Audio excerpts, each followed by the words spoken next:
का जो अलमारी है यहाँ पर देख सकते हैं। जितने टाइम से मैम मतलब लगभग 2014 से, जैसे वीडियो में बताएं, 2014 से 2022 की जितने भी बुकें हैं जिनसे भी उन्होंने प्रिपरेशन की है सारी यहाँ पर रखी हैं। इनमें उनके नोट्स भी है, कैसे उन्होंने नोट्स लिखे हैं। ये पूरा रूम है। और एक और जो जितना भी अभी तक का सफ़र रहा है, सेल्फ किया है, ना किसी प्रकार का कोचिंग किया है, ना किसी प्रकार का टेस्ट सीरीज किया है, खुद ने ही अपने दम पे किया है। और इनको पेरेंट्स का काफ़ी सहयोग रहा है, जब जाके आज यहाँ तक मैम ने जो पोस्ट मिला है डेप्यूटी कलेक्टर का मिला है। तो आई होप ये वीडियो आपको पसंद आएगा। मैं इसके माध्यम से आपको बताना चाहूँगा कि मैम ने बिना कोचिंग के यहाँ तक पहुँच चुके हैं, तो आप भी बिना कोचिंग करें यहाँ तक जा सकते हैं और आईएएस आईपीएस भी बन सकते हैं। तो आपको वीडियो कैसा लगा हमें कमेंट करके ज़रूर बताएं। अगर आपके मन में किसी भी प्रकार का संशय है तो हमें कमेंट ज़रूर करें। धन्यवाद। हाय एवरीवन, मैं हूं अर्जुन यादव। मेरे channel the Kumar Arjun PSC वाला में आपका स्वागत है। सभी को बताना चाहूँगा कि काफ़ी टाइम से आप लोगों का कमेंट आ रहा था कि अभी तक आपने इंटरव्यू वगैरह के डाले नहीं हैं। तो हमारे सामने आज मैं इंटरव्यू लेने आया हूं। यहाँ पर हमारे सामने है नेहा मैम, जिनका 2020 मध्य प्रदेश सिविल सेवा में चयन हुआ है, वो भी डेप्यूटी कलेक्टर में। इनका रैंक जो है 18वां रैंक लगा है। इनका माध्यम जो रहा है इंग्लिश मीडियम रहा है। तो सबसे पहले तो मैम को मैं बधाई देना चाहूँगा कि मैम आपको बहुत बहुत शुभकामनाएं, क्योंकि deputy thank you so much. इनका चयन हुआ है। काफ़ी लंबा सफ़र रहा है, तो इनका जर्नी से आपको बहुत कुछ सीखने का मिलेगा। तो पूरा वीडियो ज़रूर देखिएगा। अगर आप Hello everyone, my name is Neha Gangare. I have secured rank 18 and got Deputy Collector post this year MPPSC 2020 और ये मेरा 7वां अटैम्प्ट था। मैंने अपनी तैयारी की शुरुआत 2014 के अटैम्प्ट से की थी, जो मैंने 2015 में दिया था। 2014, 15 और 16 लगातार 3 प्रीलिम्स में मैं फेल रही हूँ। 2017 में मेरा पहली बार प्री में सिलेक्शन हुआ था। उसके बाद मैंने मेंस दिया था, मेंस में भी मेरा सिलेक्शन रहा। उसके बाद मैंने इंटरव्यू दिया, लेकिन फाइनल सिलेक्शन नहीं हुआ था। 2018 में मेरा फिर से प्रीलिम्स में मैं फ़ेल हो गई थी। 2019 में मेरा सिलेक्शन हुआ है प्री में, मेंस में और इंटरव्यू में भी अभी नाम है। और 2020 में अभी मेरा फाइनल सिलेक्शन हुआ है और आपके समक्ष अभी प्रस्तुत हूँ। तो मैम ये पूछना चाहूँगा कि सबसे पहले आपको जो सिविल सर्विसेज का है वो ख्याल कैसे आया, कि आपको चुनाव कैसे किया आपने कि मुझे इसी फील्ड में जाना है? सिविल सर्विसेज के बारे में मुझे जो मोटिवेशन मिला है वो अपने पेरेंट्स से मिला है। मुझे मतलब इस बारे में कोई नॉलेज नहीं था कि मुझे इस लाइन में जाना है। मेरे पेरेंट्स ने मुझे कहा था कि तुम्हें इसकी तैयारी करनी चाहिए, और फिर मैंने कुछ गाइडेंस लिया कोचिंग वगैरह से और फिर पढ़ाई करी। और फिर मुझे ये लगा कि हाँ, मुझ में जो कैपेबिलिटीज़ है मुझे ये ट्राई करना चाहिए। और एक बार फिर इसमें मैं लग गई तो फिर दूसरी जगह फिर मेरा ध्यान नहीं गया और इसी में मैं लगी हुई थी। तो लगभग आप 2014 से इसी फील्ड में लगे हुए हैं। मतलब 2-3 पहले आपने अटेम्प्ट भी दिए हैं? जी हाँ, जी हाँ। तो उनमें क्या आपको सफलता हासिल नहीं हो पाई थी, मतलब कुछ कारणवश, या फिर आपने मेहनत तो लगातार कर ही रहे हैं? तो थोड़ा सा बताइए मुझे कि इतना लंबा सफ़र आपने यहाँ तक किया है, तो इस बीच में क्या क्या आपके बीच में क्या क्या पड़ाव आए, किन किन परिस्थितियों से आपको गुजरना पड़ा, ताकि जो एस्पिरेंट है जो तैयारी कर रहे हैं या जो आने वाले जो 12th पास आउट स्टूडेंट आते हैं उन्हें बहुत कुछ जानना रहता है कि कैसे सिविल सर्विसेज में आए और कैसे हम तैयारी करें। तो आप थोड़ा सा बताइए उस बारे में। सिविल सर्विसेज में आने के लिए मुझे जो लगता है सबसे इम्पॉर्टेंट चीज़ वो है आपका मोटिवेशन फैक्टर। अगर आपका मोटिवेशन फैक्टर बहुत स्ट्रॉन्ग है तो आपको कोई पीछे नहीं हटा सकता। जैसे मेरे लिए मेरा मोटिवेशन फैक्टर था मेरी फैमिली का सपोर्ट। मेरे माता पिता जो लगातार मुझ पे सपोर्ट कर रहे थे, विश्वास कर रहे थे। भले ही मैं फेल हो रही थी, लेकिन उनमें वो विश्वास था कि नहीं, एक दिन तुम्हारा ज़रूर सिलेक्शन होगा। तुम में वो कैपेबिलिटीज़ है, तुम में वो क्षमताएँ हैं जो डिमांड एक सिविल सर्वेंट में की जा रही हैं, एक लोक सेवक में होना चाहिए। वो सेंसिटिविटी, वो डिसीजन मेकिंग कैपेबिलिटीज़ वो देख पा रहे थे कहीं ना कहीं, और वो जो विश्वास दिखा रहे थे। तो मुझ में वो मोटिवेशन फैक्टर अपने पेरेंट्स से मिला है। तो मैं यही कहना चाहूँगी उन सभी एस्पायरेंट्स से जो तैयारी कर रहे हैं या इस फील्ड में आने के बारे में सोच रहे हैं, आप अपना मोटिवेशन फैक्टर बहुत स्ट्रॉन्ग बना के रखिए। अगर आपका मोटिवेशन फैक्टर स्ट्रॉन्ग है तो फिर प्रोसेस में कोई भी अगर डिले भी होता है, कई तरह की परेशानियाँ भी आती हैं, सभी लोग जानते हैं ये MPPSC का जो ये सफ़र रहा है 2019 का, अभी तक रिज़ल्ट नहीं आया है, 20 में भी काफ़ी डिले हो गया प्रोसेस। लेकिन अगर आपका मोटिवेशन फैक्टर स्ट्रांग है, अगर आप बने हुए हैं, आपके अंदर वो सेल्फ कॉन्फिडेंस है, सेल्फ बिलीफ है, अगर आप अपने नोट्स पे, अपनी पढ़ाई पर विश्वास रखेंगे तो एक दिन ज़रूर होगा। आपको पीछे नहीं हटना चाहिए। एक बार लक्ष्य अगर बना लिया है तो ज़रूर उसमें लगे रहें, उसको जितना समय मिल रहा है उसको शार्प करते रहें। अच्छा टाइम मैनेजमेंट, अच्छा गाइडेंस, अगर ये सब आप करेंगे तो आप अपने लक्ष्य को ज़रूर एक दिन प्राप्त करेंगे। जैसे कि मैम कभी स्टूडेंट का ये भी रहता है कि लंबा एक सफ़र रहता है सिविल सर्विसेज में, तो उनके पीछे कहीं ना कहीं एक प्लान दूसरा भी होना चाहिए, यानी कि बोल सकते हैं प्लान बी भी होना चाहिए। क्या आपने कभी सोचा है कि मेरा प्लान भी होना चाहिए, या स्टूडेंट के और भी स्टूडेंट के लिए पूछना चाहूँगा मैं, जो सोचते हैं कि अगर सिविल सर्विसेज में आ रहे हैं तो हमारा प्लान भी होना चाहिए या नहीं, या फिर इसी पे जो आपने सिविल सर्विसेज का जो ये लिया है प्लान ए, इसी पे चलना चाहिए? अगेन आई थिंक ये डिपेंड करता है इंडिविजुअल कैपेबिलिटीज़ पे। आप प्लान बी बना भी सकते हैं, आप प्लान बी नहीं भी बना सकते हैं। मैं ये नहीं कहूँगी कि इसका कोई एक स्टैंडर्ड आंसर है कि आप सिविल सर्विसेज में आ रहे हैं तो आपको प्लान बी नहीं बनाना चाहिए, या आप सिविल सर्विसेज में आ रहे हैं तो प्लान बी तो रेडी रखना ही चाहिए कि प्रोसेस बड़ा इसका पेचीदा प्रोसेस है। मेरा प्लान बी नहीं था, मैंने सोच लिया था कि करना ही है, कभी भी हो, कितना भी टाइम लगे मैं करूँगी। हालांकि उसमें फैमिली का फुल सपोर्ट रहा। तो अगर आप प्लान बी बना भी रहे हैं तो उसमें भी कोई बुराई नहीं है। ये है कि आप कितना श्योर हैं अपने बारे में। मैं अपने आप को दूसरी पोजीशन में नहीं देख पाती थी। मुझे अपने लिए, मैंने अपना लक्ष्य बना लिया था कि मुझे सिविल सर्विसेज में ही जाना है, इसलिए वो मेरा मोटिवेशन फैक्टर मुझे लगता है इतना स्ट्रांग था कि मैं डेविएट नहीं हुई अपने पाथ से। तो वो अगेन इंडिविजुअल कैपेबिलिटीज़ पर डिपेंड करता है। अगर आपने अपने लिए कोई टाइम डिसाइड कर रखा है कि नहीं, आगे आने वाले 3 साल 4 साल मुझे सिविल सर्विसेज की तैयारी ही करना है, तो फिर आप प्लान बी के बारे में मत सोचिए। लेकिन अगर आपने कुछ टाइम आपका कम रखा है अपने लिए तो आप प्लान बी के बारे में भी सोच सकते हैं। अल्टीमेटली मैं कहना ये चाह रही हूँ कि ये लाइफ आपकी है, आपके खुद के डिसीजन होने चाहिए। अल्टीमेटली आपके माइंड में एक पीस होना चाहिए। जिस भी पोजीशन पर आप फ्यूचर में जाएं, वो एक इनर पीस, सेटिस्फेक्शन मुझे लगता है ज़्यादा बेहतर है, ज़्यादा ज़रूरी है। तो इनर सेटिस्फेक्शन ज़रूरी है, उसके लिए आप प्लान भी बना भी सकते हैं, वो भी सही है। आप प्लान भी नहीं भी बनाएंगे, वो भी सही है। ये डिपेंड करता है इंडिविजुअल पर। मैम आपका जर्नी इतना लंबा रहा है, तो इसमें आपके सामने ऐसे भी फेस आए हैं क्या, जैसे कुछ फैमिली में रहते हैं फाइनेंशियल इशू भी रहते हैं, ऐसा कुछ आपकी लाइफ में पड़ा हुआ है कि यार हमें मतलब अभी ब्रेक कर देना चाहिए, ऐसा कुछ? मुझे लगता है समस्याएं हर फैमिली में होती है, हर व्यक्ति के साथ होती हैं। वो किसी भी मिडिल क्लास से हो या अपर मिडिल क्लास से हो या लोअर मिडिल क्लास से हो, जहाँ से भी हो, समस्याएं सभी के साथ होती हैं। आर्थिक रूप से हो सकती हैं, सामाजिक रूप से हो सकती हैं, स्वास्थ्य की कोई समस्या हो सकती है।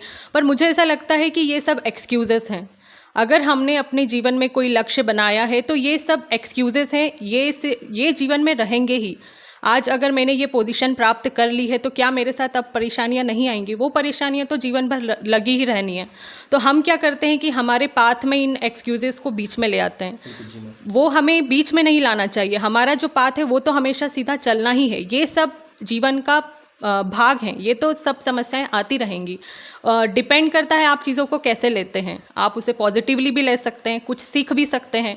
जैसे मेरी ही जर्नी अगर रही तो ऐसा नहीं था कि पहली अटेम्प्ट में मैं क्लियर हो गई और मुझे ये पद मिल गया। तो बहुत सारे अप्स एंड डाउन्स थे। तो कहने का मतलब ये है कि डिपेंड करता है आप पर, आप चीज़ों को कैसे लेते हैं। बहुत सारी समस्याएं आती भी हैं, लेकिन आप उन्हें सिर्फ एक्सक्यूजेस के रूप में ही रखें, उन्हें हर्डल ना बनाएं कि ये हमारे लिए बहुत बड़ी समस्या हो गई। वो अगर आपका माइंड अगर है एक जगह पर तो वो कहीं ना कहीं रास्ता मिल जाएगा और आप वहाँ तक पहुँच जाएंगे। शायद थोड़ा समय लगे, हर किसी का टाइम क्लॉक अलग होता है। किसी को जल्दी सक्सेस मिल जाती है, किसी को लेट भी मिलता है, लेकिन जब भी मिलता है उसका स्वाद मीठा ही होता है। तो मैं कहूँगी कि आप बस लगे रहें अपने जो भी आपने लक्ष्य बनाया है। मैम आपका डेली रूटीन क्या रहता था, मतलब मॉर्निंग से लेकर इवनिंग तक किस टाइप से पढ़ते थे, कितना समय देते थे आप पढ़ने में? थोड़ा सा शेड्यूल बताइए मुझे आप। मैं एक्चुअली मॉर्निंग में ही पढ़ती हूँ, मैं नाइट में नहीं पढ़ पाती हूँ। तो मेरा शेड्यूल कुछ इस टाइप का था कि सुबह 9 या 10 बजे से मेरी पढ़ाई शुरू हो जाती थी। 9 बजे से 1 बजे तक लगातार 3 से 4 घंटे पढ़ाई का टाइम है। 1 बजे लंच के लिए नीचे मैं चले जाती थी। उसके बाद लंच के बाद वापस 2 बजे पढ़ाई करने वापस बैठना। 2 बजे से फिर शाम के 5 या 6 बजे तक लगातार पढ़ाई करना। 6 बजे के बाद थोड़ा सा रिलैक्स करना, छत वगैरह पे घूमना या जो भी आपको पसंद है। जैसे मुझे गाने सुनना पसंद है तो मैंने थोड़ा सा समय अपनी हॉबी को दिया। उसके बाद टीवी वगैरह देखना और फिर रात का समय 1 घंटा सोने से पहले मैं निकाल लेती थी थोड़ा बहुत पढ़ाई का, लेकिन वो लगातार नहीं रहा। ये डिपेंड करता है, जो आपके स्टडी आवर्स हैं वो डिपेंड करते हैं आपके एग्ज़ाम पर। शुरुआत तो आपको करनी है, 7-8 घंटे आपको लगातार पढ़ना ही है। मेंस के समय पर ये टाइम 11 घंटे 12 घंटे, और ये डिपेंड करता है कैपेबिलिटीज़ पर इंडिविजुअल की, वो और लंबा भी हो सकता है। तो वर्किंग आवर्स से अपने आप को जज ना करें, लेकिन हाँ, सिविल सर्विसेज में अगर आप आ रहे हैं तो 6 घंटे 7 घंटे आपको लगातार बैठने की, पढ़ाई करने की वो प्रैक्टिस आप में होनी चाहिए। वो इसकी क्योंकि डिमांड है, ऐसा कहीं पर रूल नहीं है कि आपको इतना घंटे पढ़ना ही है। सिलेबस इतना वास्ट है, इतना कुछ उसमें पढ़ना है, इतने अलग अलग तरीके से स्पीड आपको मैनेज करनी है, कंटेंट इकट्ठा करना है, तो बहुत सारी चीज़ें उसमें ध्यान रखनी पड़ती है। उस वजह से समय इसमें लग जाता है। तो डेफिनेटली पढ़ाई के आवर्स आपको ये ध्यान रखना चाहिए कि आप पढ़ाई का जो समय है वो ज़रूर एक निश्चित रखें, और इसमें कंसिस्टेंसी ज़रूरी है। अगर हम थोड़े समय के लिए मोटिवेट हो रहे हैं, 1 सप्ताह हमने लगातार 6 घंटे पढ़ाई कर ली और फिर आपने सोचा कि अब थोड़ा सा डिले कर देते हैं, 1 सप्ताह आपने फिर पढ़ाई नहीं करी, तो फिर वो उसमें मज़ा नहीं आएगा। आपको वो कंसिस्टेंसी मेंटेन करके रखनी है। हाँ, आप रिचार्ज करने के लिए अपने आप को थोड़ा सा समय दे सकते हैं बीच में, आप समय वो भी बहुत ज़रूरी है, लेकिन वो मेंटेन रखना है आपको लंबे समय तक, क्योंकि फील्ड ऐसा है सिविल सर्विसेज का। हम जैसे इसमें 3 पड़ाव है, प्रीलिम्स, मेंस, इंटरव्यू। तो हमें सबसे पहले किन चीज़ों, मतलब मेंस को प्रिपेयर करना चाहिए या प्रीलिम्स को, या फिर पहले प्रीलिम्स पे फोकस करना चाहिए? मैंने अपनी तैयारी की शुरुआत करी थी, तब मुझे इतना खास गाइडेंस था नहीं, तो मैंने अपनी तैयारी की शुरुआत प्रीलिम्स से ही करी थी, क्योंकि मुझे वो बहुत ही टफ लगता था और मैं सोचती थी कि जब प्रीलिम्स ही नहीं होगा तो फिर मेंस की इतनी तैयारी कर भी लेंगे तो क्या फ़ायदा। हालांकि अगेन ये डिपेंड करता है इंडिविजुअल पर। आपको अगर मेंस का सिलेबस अच्छा लग रहा है कि मैं लिखने में ज़्यादा बेहतर हूँ, तो आप मेंस की तैयारी शुरुआत कर सकते हैं वहाँ से। लेकिन मेरा मानना है कि आप प्रीलिम्स की तैयारी पहले करें। एटलीस्ट 2 महीना आप प्रीलिम्स के सिलेबस को दीजिए, क्योंकि वो समय आपको उसे समझने में लगेगा। उसके बाद आप मेंस पर शिफ्ट हो सकते हैं। मेंस पर अगर शुरुआत से जाएंगे तो बहुत सारे सब्जेक्ट्स हैं, बहुत लंबा समय उसमें जा सकता है, और मेन आपको ये ध्यान रखना है कि अगर आप प्रीलिम्स क्लियर ही नहीं कर पाएंगे तो आप फिर मेंस कैसे लिख पाएंगे। प्रीलिम्स के लिए आपको बेस बनाना बहुत ज़रूरी है। बेस बनाने के लिए मैं चाहूँगी कि आप लोग 2 महीना एटलीस्ट प्रीलिम्स की तैयारी से शुरुआत कीजिए। थोड़ा सा उससे आपका रूटीन मेंटेन होगा, पढ़ाई के जो आवर्स हैं वो धीरे से बढ़ेंगे, और फिर आप मेंस पर शिफ्ट हो सकते हैं। और बात करते हैं मैम, जैसे मार्केट में कई सारी क्लास कोचिंग हैं। मैंने सुना है आपने शायद क्लास वगैरह नहीं की है, स्टार्टिंग में थोड़ा बहुत आपने शायद किया, लेकिन आपने लगातार क्लासेस नहीं लिए कहीं भी, या और इसके अलावा टेस्ट सीरीज़ वगैरह भी ज्वाइन किया नहीं आपने? हाँ, टेस्ट सीरीज़ मैंने कोई से भी ज्वाइन नहीं करी है, ना ही प्रीलिम्स ना ही मेंस। लेकिन ऐसा नहीं है, आप एक गाइडेंस के लिए आप कोई भी कोचिंग क्लासेस ज्वाइन कर सकते हैं, आपको जहाँ से भी गाइडेंस मिलता है। अगर आप कोचिंग क्लासेस नहीं भी ज्वाइन करना चाहते हैं तो आजकल तो इंटरनेट अवेलेबल है, यूट्यूब से आप टॉपर्स के वीडियोस देख सकते हैं, किसी से भी मोटिवेट हो सकते हैं, किसी का भी स्टडी चैनल आप देख सकते हैं, जिनसे भी आप इंस्पायर हों, जिनका स्टडी मटेरियल आपको ठीक लग रहा है। कहने का मतलब है आप गाइडेंस कहीं से भी लें, लेकिन करना अल्टीमेटली आपको है। क्या एक चीज़ पूछना चाहूँगा, जैसे अभी एस्पिरेंट बहुत सारे ऐसे रहते हैं कि जो कोचिंग नहीं कर पाते हैं, फाइनेंशियल इशू रहते हैं वर्तमान स्थिति को देखते हुए, तो वो क्या सेल्फ, जैसे आपने सेल्फ पढ़ा, तो क्या वो भी तैयारी कर सकते हैं? कुछ ऐसा मैंने जैसे कहा था कि हर तरह की समस्याएं आती है, वो अगेन आपका एक एक्सक्यूज़ हो सकता है, उसे आप सिर्फ एक एक्सक्यूज़ के तौर पर रखिए, उसे हर्डल मत बनाइए। अगर आप किसी वजह से कोचिंग क्लासेस नहीं भी जा पा रहे हैं तो ये इस बात की गारंटी नहीं देता कि आपका सिलेक्शन नहीं होगा या आप इस सिविल सर्विसेज की तैयारी नहीं कर सकते हैं। वो क्षमताएं आपके अंदर ही हैं, आपको अपने आप पर वो विश्वास रखना है। आपके अंदर अगर वो पोटेंशियल आपको लगता है कि मुझ में वो पोटेंशियल है, तो फिर आपको इसकी गारंटी किसी और से नहीं लेनी चाहिए, मुझे लगता है। और अगर आपने डिसाइड कर लिया है तो कहीं ना कहीं से वो रास्ता ज़रूर निकलेगा। बहुत सारा कंटेंट अवेलेबल है, सोर्सेस अवेलेबल है। अगर आपके पास मोबाइल फ़ोन है, आप उसका सही इस्तेमाल कीजिए, इंटरनेट का सही इस्तेमाल कीजिए। इतने सारे स्टडी चैनल्स हैं यूट्यूब के ऊपर, इतने सारे नोट्स अवेलेबल हैं, और हिंदी मीडियम में हो चाहे इंग्लिश मीडियम में हो। ये भी अगेन एक क्वेश्चन रहता है कि एक मीडियम में है तो इसके सोर्सेज बहुत ज़्यादा हैं। हाँ, हालांकि वो हैं, लेकिन उसके बावजूद अगर आपने डिसाइड कर लिया है तो आप ये कर सकते हैं। वो सारे एक्सक्यूज़ेस हैं, रास्ते आपको मिल जाएंगे। अगर आपने डिसाइड कर लिया है तो आप लगे रहें और मंजिल आपको मिल जाएगी ज़रूर।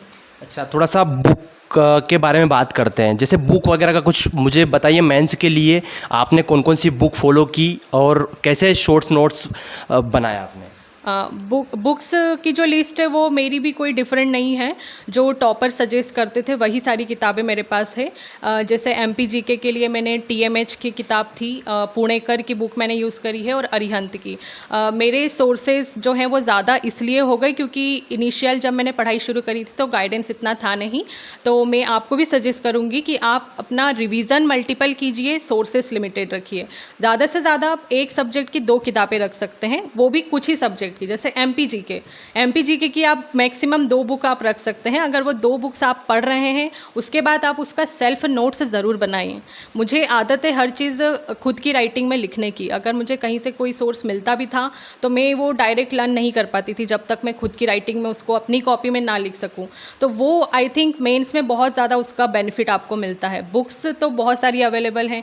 हिस्ट्री के लिए वही सारी किताबें, स्पेक्ट्रम वगैरह है, NCERTs की बुक्स हैं। तो सोर्सेस मेरे भी डिफरेंट नहीं है। पॉलिटिकल साइंस के लिए लक्ष्मीकांत है, सोर्सेस मेरे वही हैं। डिपेंड करता है आपने उन किताबों को पढ़ने के बाद आपके सेल्फ नोट्स बनाए हैं या नहीं। तो self input is very important. अगर आप उसे इंटरेस्टिंग तरीके से बना सकते हैं तो वो बहुत फ़ायदा आपको मेंस में भी और इंटरव्यू में भी देखने को मिलेगा। मैम, अब मैं थोड़ा सा आपके बारे में पूछना चाहूँगा। इतने टाइम से आप प्रिपरेशन कर रहे हैं, इतना लंबा समय रहा आपका, तो इस दौरान आपको नहीं लगा कि मुझे यार रिज़ल्ट भी डिले हो रहे हैं, काफ़ी समय से रिज़ल्ट नहीं आ रहे हैं, मुझे कहीं ना कहीं स्किप कर देना चाहिए या फिर और कहीं डाइवर्ट हो जाना चाहिए? हाँ, वो अप्स एंड डाउन्स में रहे हैं। बहुत बार निराश भी हो जाती थी। हमेशा इतनी मोटिवेटेड नहीं रही हूँ जितनी आज शायद लग रही हूँ। लेकिन मेन वही है जो मैंने जहाँ से अपनी बात की शुरुआत की थी। अगर आपका मोटिवेशन फैक्टर स्ट्रांग है तो आपको फिर कोई पीछे नहीं हटा सकता।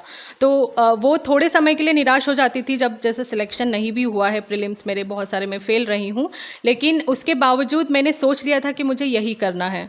मैंने अपना कोई प्लान भी नहीं तैयार करके रखा था और मैं फिर अपने आप को किसी और पोजीशन पर देख नहीं पाती थी। मुझे लगता था कि मुझे यही करना है और जो भी इसकी डिमांड है मैं वो सब कुछ करने को तैयार हूँ। जो भी ये हार्डवर्क डिमांड कर रहे हैं, हार्डवर्क से हमें पीछे नहीं हटना चाहिए। उसका मेहनत का सच में भी कोई रिप्लेसमेंट नहीं है। हाँ, आप उसमें स्मार्ट वर्क जोड़ते हैं, जैसे आजकल बोलते हैं कि नहीं हमें स्मार्ट वर्क पर फोकस करना चाहिए। मैं कहूँगी कि स्मार्ट वर्क सिर्फ कॉम्प्लीमेंट कर सकता है हार्डवर्क को, लेकिन रिप्लेस नहीं कर सकता। हार्डवर्क हमेशा वहीं रहेगा, तो मेहनत तो आपको करनी रहेगी। तो वो रहती थी, मैं डिप्रेस भी हो जाती थी, लेकिन फिर वो थोड़े समय का रहता था। बाद में मुझे लग जाता था कि नहीं हमको तो यही करना है किसी भी हालत में। तो मैं फिर से अपनी तैयारी शुरू कर देती थी। जैसे मैम पहले आपने बताया कि आपका जो यहाँ तक का जो जर्नी रहा है, इसमें खास करके आपकी जो फैमिली है, फैमिली यानी कि आपकी मम्मी जी, पापा जी का और आपकी सिस्टर का काफ़ी सपोर्ट रहा है। 5 सदस्य हैं। मम्मी हैं, पापा हैं। पापा श्री अभिमन्यु गंगारे मध्य प्रदेश पुलिस में आरक्षक हैं 1st बटालियन में, और मम्मी गृहिणी हैं। और मेरी 2 छोटी बहनें हैं, और निशी और निधि। निशी भी सिविल सर्विसेज की तैयारी कर रही हैं मेरे साथ। निधि अभी MGM मेडिकल कॉलेज में फिजियोथेरेपी कर रही हैं। तो एजुकेशन में कभी भी पेरेंट्स ने पीछे नहीं रखा है, हमेशा सपोर्ट ही किया है। मैं यहाँ पर ये बात भी मेंशन करना चाहूँगी कि मेरी छोटी सिस्टर निशी, हम दोनों साथ में पढ़ाई करते थे सिविल सर्विसेज की। तो मुझे लगता है वो भी एक बहुत फ़ायदा हमें रहा है कि बाहर हमें कहीं जाने की ज़रूरत नहीं पड़ी, क्योंकि हम जो भी टेस्ट सीरीज़ वगैरह हम लगाते थे घर पे, वो हम एक दूसरे की कॉपीज़ वगैरह चेक कर लिया करते थे। जो भी कमियाँ होती थी या अच्छा हम आंसर लिख रहे हैं, वो हम एक दूसरे की मार्किंग वगैरह करके ही इस तरह के जजमेंट कर लिया करते थे। तो एक सजेशन मैं ये भी दे सकती हूँ कि अगर आप भी तैयारी कर रहे हैं और अगर आप ग्रुप स्टडी नहीं कर पा रहे हैं या आपके साथ आप अकेले हैं, तो आप जो भी टॉपिक पढ़ें उसके बाद उसको एज अ टीचर समझ के रिवीजन कीजिए कि अब ये टॉपिक हमें किसी और को समझाना है। तो मुझे लगता है उससे क्वेश्चन बिल्कुल नए नए क्वेश्चंस आते थे। यही मेरे साथ भी हुआ है। जब मैं निशी को पढ़ाती थी तो उसके क्वेश्चन कुछ ऐसे रहते थे जब मैंने खुद ने पढ़ा होता था तो मेरे माइंड में नहीं आते थे। तो अगर आप टीचर बन के सामने वाले को समझाएंगे तो ज़्यादा क्वेश्चंस आएंगे और आपकी तैयारी और बेहतर होगी। तो उन दोनों का बहुत साथ रहा है, पेरेंट्स का, फैमिली का। निश्चित रूप से ये जो सफलता आज मिली है वो सभी की सफलता है। तो उनका बहुत सपोर्ट रहा है। पापा का सपोर्ट बहुत रहा है। अभी पापा बड़वानी में है, अभी उनकी ड्यूटी है। तो पापा जो हैं वो यहाँ से राजेंद्र नगर में मैं रहती हूँ और उनका ऑफिस 1st बटालियन में है, जो यहाँ से लगभग 11-12 किलोमीटर दूर है। तो बाहर मुझे गाइडेंस या फिर मोटिवेशन देखने की ज़रूरत ही नहीं पड़ी। उन्हीं से मैं इतना प्रेरित हो जाती थी कि अगर ये इतना क्षमताएँ मुझ में देख पा रहे हैं, इतनी सुविधाएँ अगर वो दे रहे हैं, तो हमें तो लगे रहना है। वो सिर्फ हमसे यही डिमांड कर रहे हैं कि किताबें आप पढ़िए, सिर्फ इतना ही मांग रहे हैं। तो मुझे इसी बात का उससे मुझे बहुत प्रेरणा मिली है और इसी वजह से शायद मैं इतने लंबे समय तक लगी भी रही। जी। और मैम जैसा कि अभी जो आपका इंटरव्यू वगैरह हुए होंगे वहाँ पे, तो आपको जब फर्स्ट टाइम आप इंटरव्यू देने गए तो कैसा फील कर पा रहे थे? मतलब आपको नर्वसनेस वगैरह जैसे आम स्टूडेंट के अंदर होती है, तो ऐसा कुछ फील हुआ था आपके अंदर? हाँ, डेफिनेटली, क्योंकि इंटरव्यू बहुत इंपॉर्टेंट स्टेज है आपका। आपने प्रीलिम्स और मेंस इतने लंबे समय तैयारी करके क्रॉस किया हुआ होता है और फाइनल जब इंटरव्यू आता है तो आपके माइंड में चल रहा होता है कि हाँ, इसी के बाद आपका फाइनल सिलेक्शन होना है या नहीं होना है, वो डिसीजन आएगा। तो मैं भी इसमें नर्वस थी, लेकिन काफ़ी मिक्स्ड फीलिंग्स होती हैं। आप खुश भी होते हैं वो माहौल को देखकर। मुझे लगता है अपने आप को हमेशा मोटिवेट करके वहाँ पर भी रखना चाहिए। आपको खुश होना चाहिए कि बहुत सारे लोग जो हैं वो फॉर्म भर रहे हैं, लेकिन कुछ ही एस्पायरेंट्स हैं जो यहाँ आयोग तक पहुँच पाए हैं, उस माहौल को फील कर पाए हैं कि इंटरव्यू किस तरह का होता है। अगर वो पॉजिटिव माइंडसेट आपके साथ रहेगा तो वो नर्वसनेस भी आपकी थोड़ी सी कम हो जाएगी और आप पॉजिटिवली आपके आंसर्स भी अच्छे से देंगे। तो मेन वहाँ खेल जो है वो सेल्फ कॉन्फिडेंस का, सेल्फ बिलीफ का मुझे लगता है होता है। आप जितना पॉजिटिव रहेंगे बहुत अच्छा इंटरव्यू आपका जाएगा, क्योंकि जैसा कहते हैं कि ये नॉलेज का टेस्ट नहीं है, इंटरव्यू आपका पूरा पर्सनालिटी का टेस्ट होता है। तो वही मेरे साथ भी हुआ। जब एक बार आप उस कैबिन में, उस बोर्ड में एंटर हो जाते हैं, उसके बाद आपको सब चीज़ें भूल जानी है और बस समय के साथ उस फेज़ को एंजॉय करना है। तो वो सेम मेरे साथ भी रहा। काफ़ी मिक्स्ड फीलिंग्स थी, नर्वसनेस, एक्साइटमेंट, लेकिन एक बार जब आप एंटर हो गए तो कॉन्फिडेंस के साथ आप जवाब दीजिए और सब कुछ अच्छा होगा।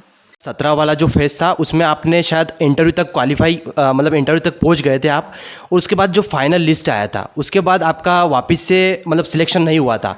वो आपके लिए मतलब बहुत ये पड़ाव था। उसके बाद आपने वापस से कमबैक कैसे किया? हाँ, 2017 जब इंटरव्यू में पहली बार इंटरव्यू था मेरा और ऐसा लग रहा था कि हो जाएगा सिलेक्शन, लेकिन जब फाइनल लिस्ट में नहीं नाम आया तो बहुत डिप्रेसिंग मोमेंट था। और वो कमबैक में इसलिए भी नहीं कर पाई क्योंकि उसके जस्ट 1 महीने बाद 2018 का प्रीलिम्स था और वो भी मैं फ़ेल हो गई उसमें, प्रीलिम्स भी क्लियर नहीं कर पाई। तो वो मोमेंट बहुत ही डिप्रेसिंग मोमेंट था। लेकिन मम्मी पापा का सपोर्ट था और एक फिर मैंने अपने आप को पॉजिटिव इसलिए भी बनाए रखा कि अगर आप इंटरव्यू तक आ चुके हैं, अगर आप प्रीलिम्स मेंस क्रॉस कर चुके हैं, इसका मतलब ये कि आपने वो क्षमताएं तो थी, थोड़ा सा एनर्जी, थोड़ा सा आपको शायद और काम अगर आप करें तो नेक्स्ट टाइम हो सकता है आप क्लियर ही कर जाएं इस एग्ज़ाम को। तो वो मुझे भी लगा कि ठीक है 17 में, लेकिन मैं यहाँ तक अगर पहुँची हूँ तो शायद मुझ में कुछ और मेहनत की जा सकती है। और इसी वजह से मैं फिर फुल एनर्जी के साथ अपने अगले अटैम्प्ट के लिए तैयार हो गई थी कि अब देना है और अब कहीं भी नहीं रुकना है, अब बिल्कुल फाइनल सिलेक्शन लेना है। और मैम जैसे आपने इतना अच्छा रैंक आया है आपका, आपने सोचा था क्या मेंस देने के बाद और इंटरव्यू देने के बाद कि मुझे इतना अच्छा मतलब रैंक मिल जाएगा और डीसी मिल जाएगा? नहीं तो रैंक के बारे में नहीं सोचा था, क्योंकि वो एक डर रहता ही है। थोड़ा सा प्रैक्टिकली सोचे तो एक माइंड में बातें आ जाती हैं कि इतने सारे लोग प्रिपेयर कर रहे हैं, इतने सारे फॉर्म भरे जा रहे हैं, पता नहीं हम, और फिर मैं कहीं गाइडेंस मुझे था नहीं, तो मुझे अपना आंसर राइटिंग का भी कुछ था नहीं कि क्या पता मैं जो लिख के आ रही हूँ वो सही भी है या नहीं। तो वो एक मन में डाउट तो था ही कि सिलेक्शन होगा या नहीं, वो बहुत डाउट में ही था। रैंक का तो बिल्कुल भी नहीं था कि ये रैंक आएगी। तो जब रिज़ल्ट भी आया तो मैं सिर्फ यही एक्सपेक्ट कर रही थी कि कहीं भी लिस्ट में नाम हो, अगर वो सबसे नीचे भी होगा तो भी मुझे चलेगा लेकिन हालांकि रैंक लगी तो बहुत अच्छा मोमेंट था, वो बहुत अच्छा लगा। सबसे पहले आपको रिजल्ट के लिए किसने, आपने खुद ने देखा या फिर आपको ऐसे किसी ने बताया? रिज़ल्ट तो अनएक्सपेक्टेड था कि रिज़ल्ट आने वाला है, तो ऐसा कुछ था नहीं। उस टाइम आप क्या कर रहे थे जब रिजल्ट आया था, मतलब उस रिज़ल्ट मैंने देखा है 8:45 के आसपास, क्योंकि रिज़ल्ट काफ़ी टाइम पहले आ चुका था और मुझे पता ही नहीं चला था ना। मैंने मोबाइल ओपन किया तो मुझे पता नहीं था। पापा को किसी का कॉल आया था, पापा के किसी फ्रेंड ने कॉल किया था और उन्होंने मेरा नाम देख लिया था। पापा को उन्होंने बता दिया कि नेहा का नाम है और पोस्ट भी बता दी, लेकिन पापा हमारे साथ नहीं थे। पापा ऊपर थे, खाना खा के पापा सो गए थे और फिर नीचे आए तो उन्होंने सिर्फ इतना बताया कि रिज़ल्ट आया है, जबकि उन्हें पता चल गया था कि डिप्टी कलेक्टर बन गई, पर पापा ने कोई एक्सप्रेशन नहीं दिखाया। तो पापा शायद थोड़ा सा ये भी डाउट कर रहे थे कि पता नहीं सच में रिज़ल्ट आया भी है या नहीं, कोई फेक न्यूज़ भी हो सकती है या ठीक से नाम देखा भी है या नहीं। एक तो नेहा बहुत कॉमन नेम है, तो वो थोड़ा सा वो भी डाउट था कि इसी का है या किसी और का है। उसके बाद फिर मैंने व्हाट्सएप ओपन किया तो कोई मुझे PDF फाइल फिर मिली। फिर मैंने अपना नाम सर्च किया और फ्रंट पे नाम था मेरा, लेकिन वो मैंने पेज बिल्कुल स्किप कर दिया और पूरी लिस्ट मैंने छान ली। मेरा नाम मुझे कहीं नहीं मिला, हालांकि मैं नाम टाइप करके भी देख सकती थी, पर वो हिम्मत नहीं हो रही थी। तो मैंने पूरा नाम मुझे कहीं पर भी नहीं मिला। लास्ट में फिर मैंने नाम अपना खोजा और फाइनली फ्रंट पेज पर नाम दिखा। तो बहुत मेमोरेबल मोमेंट है वो। बहुत टाइम तक सिंक इन नहीं हुआ ही नहीं कि अल्टीमेटली आपका हो गया है और इस पद पे हुआ है। जो आप इतने लंबे समय तक लगे हुए थे, जो चाह रहे थे, वही आपको मिला है इतना अचानक। तो वो बहुत अच्छा मोमेंट था। सब लोग बहुत खुश हुए, मम्मी पापा, मेरी दोनों छोटी बहनें, सभी को बताया। सभी फैमिलीज़ में आपस में आसपास सबको पता चला, तो सब दूर से बधाइयाँ आई। तो बहुत अच्छा मोमेंट रहा। मैम अभी बस अंतिम में आपसे पूछना चाहूँगा कि जिनका अभी सिलेक्शन हो चुका है और जिनका नहीं हुआ है, काफ़ी मेहनत की जैसे आपने की, उन लोगों ने भी की होगी, लेकिन उनका अभी जो 2019 में बाहर हो गए हैं, तो उनके लिए क्या मैसेज दे रहा? मुझे लगता है आप अगेन मोटिवेशन फैक्टर आपका स्ट्रांग होना चाहिए।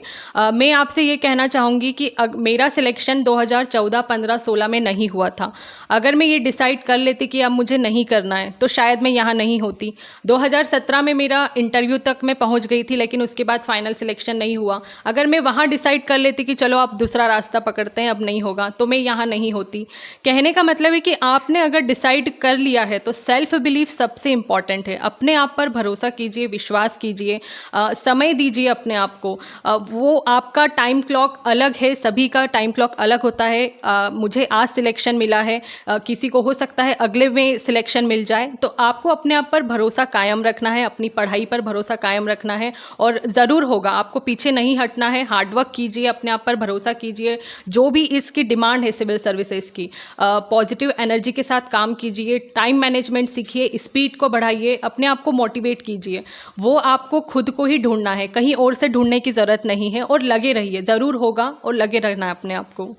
अभी आप डेप्यूटी कलेक्टर का आपको पोस्ट मिल गया मैम, तो अभी आप जब ज्वाइनिंग होगा तो तब किस फील्ड में आप अपना सबसे पहले काम करना चाहेंगे, किस क्षेत्र में काम करना चाहेंगे आप? तो हम 3 बहनें रही हैं, तो मुझे महिला सशक्तिकरण बड़ा टॉपिक थोड़ा सा वो है, लेकिन नहीं, मुझे काम करना है एजुकेशन के लिए, बच्चों के लिए। शिक्षा बहुत इम्पॉर्टेंट है, शिक्षा बहुत ज़रूरी है और किसी भी बच्चे से वो अधिकार नहीं छीना जाना चाहिए। हर किसी का अधिकार है, तो वो अधिकार सबको मिलना चाहिए। शिक्षा के लिए मैं ज़रूर काम करूँगी। लड़कियों को एम्पावर करने के लिए ज़रूर काम करूँगी कि आप अपने लिए लक्ष्य ज़रूर बनाइए, अपने आप को लिमिट मत कीजिए। और यही मैं कहना चाहूँगी कि मुझसे भी वो यही इंस्पिरेशन ले, मेरी फैमिली से, मेरे पेरेंट्स से। उन पेरेंट्स को मैं ये कहना चाहूँगी कि अपने बच्चों को समर्थन दीजिए। वो जिस भी क्षेत्र में आना चाह रहे हैं, उन्हें थोड़ा सा फ्री छोड़िए, उन्हें थोड़ा सा समय दीजिए। बच्चों से मैं ये कहना चाहूँगी कि अगर वो आपको समय दे रहे हैं तो उसका सही इस्तेमाल कीजिए। और जो भी प्रशासन की तरफ से मुझे काम मिलेगा, मैं पूरी ईमानदारी के साथ उसमें लगी रहूँगी। Okay ma'am, thank you so much ma'am. आपका मतलब हमारे एक आग्रह पे मैं आपको बताना चाहूँगा कि मेरे एक आग्रह पे मैम ने मुझे बुला लिया, मतलब इंटरव्यू के लिए। मेरा आपको वीडियो कैसा लगा हमें कमेंट करके ज़रूर बताएं। अगर आपके मन में किसी भी प्रकार का संशय है तो हमें कमेंट ज़रूर करें। धन्यवाद।